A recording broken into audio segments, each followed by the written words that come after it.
Have you ever asked yourself a question about something that you can see every day?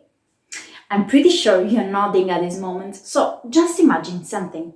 It's one of those mornings, you're waking up, you're still sleeping, and you go to the kitchen. There you want to have cereals and milk. While you're pouring your milk, you actually look at it and you ask yourself, why is milk white? So I'm very passionate about all food science, and actually it turns out that I'm analyzing milk for my PhD. Well, that's actually another story. So we go back to milk. Milk is mainly composed of water, 87% of it. We have then fat, proteins, sugars, vitamins and minerals. Milk is considered a colloid.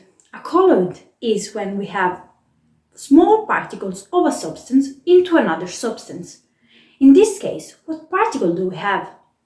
So if we take a special magnifying glass, what we can see are some fat globules.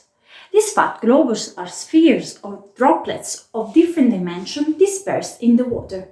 When we have a liquid dispersed into another liquid, we talk about an emulsion. So in this case, milk is an oil, the fat, in water emulsion.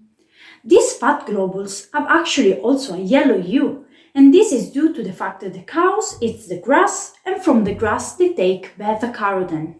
Beta-carotene is a pigment that we can find in a lot of vegetables, and for example, we can find it in carrots.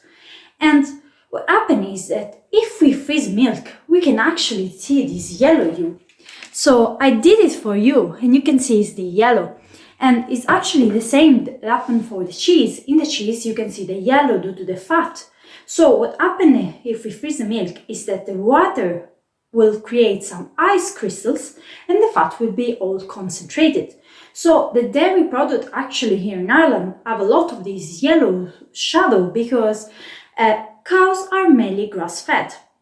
So we continue to go inside the milk, and what we'll see will be some proteins. These proteins are actually, the main one is casein. This casein is organized into casein micelles. It's organized into this structure thanks to the presence of a calcium phosphate. And the presence of both casein micelles and fat globules is actually the reason why milk is white. What happens is that the light hits the milk, it found all these particles, and these particles will reflect all the wavelength of the light, all the colors of the light in the same way, and we can see the white.